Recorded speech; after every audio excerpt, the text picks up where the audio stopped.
watching Pitch Perfect together. So this could get a bit soggy.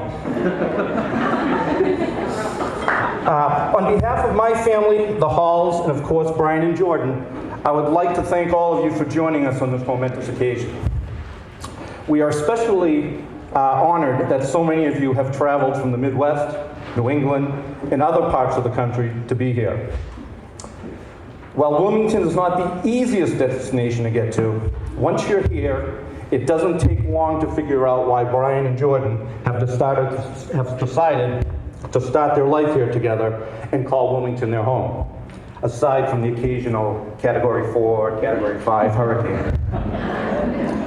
So I know my daughter, and I know that she is just aching to find out what I have to say about her. But I would like to thank a few people first, if that's okay with you. Nice job. You're just living here. Where is Adam Semple? Adam Semple, you nailed it. Kudos, my friend.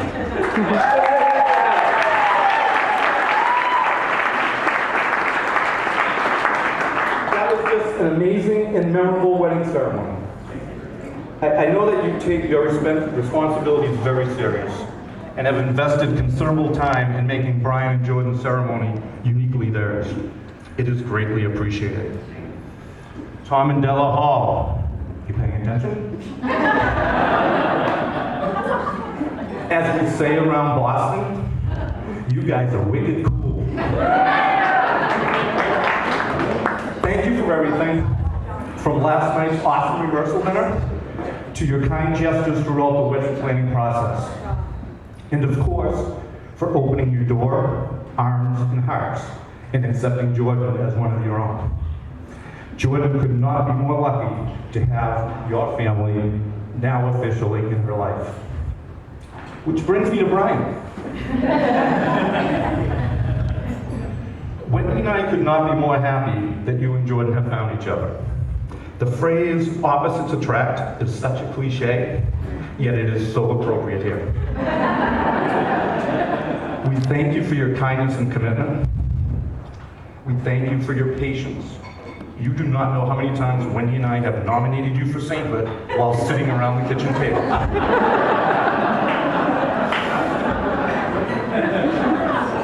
Thank you for letting Jordan be Jordan, yet being that bumper that doesn't allow her to throw the gutter ball.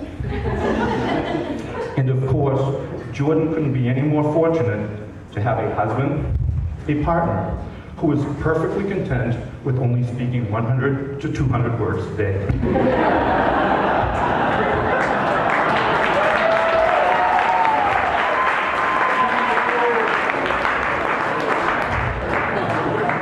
So there are two very special people here who I would like to acknowledge.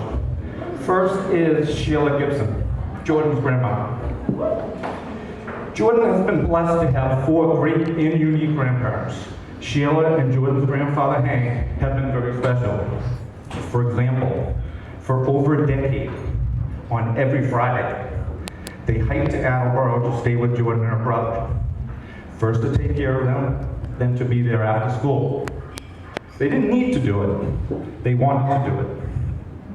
They would also be the first arrivals at every regional baton competition and were present at most of Jordan's high school volleyball games. I know this day, Sheila, is as special to you almost as much as it is to Jordan. So, of course, there's Wendy. Awesome job, babes, on so many levels. As as Bon Jovi sings, we are halfway there. So, you can't tell the Jordan story without starting with Wendy. If you know Jordan, you know that she and Wendy have a very special mother-daughter bond. One that, in my opinion, has largely been molded by the countless hours spent traveling together in baton competitions across the country. To say that many of Jordan's life lessons were learned, talked, and stressed about during this alone time sounds a little John Candy living in the van down by the river awkward. But it's very true. As a result, a lot of what Jordan has become is an extension of Wendy's character and principles. And that's a good thing, because as I tell people, the only Fosterisms that Jordan has adopted were a whole lot of crying, a bitter temper, her grandmother's nose, and hairy toes.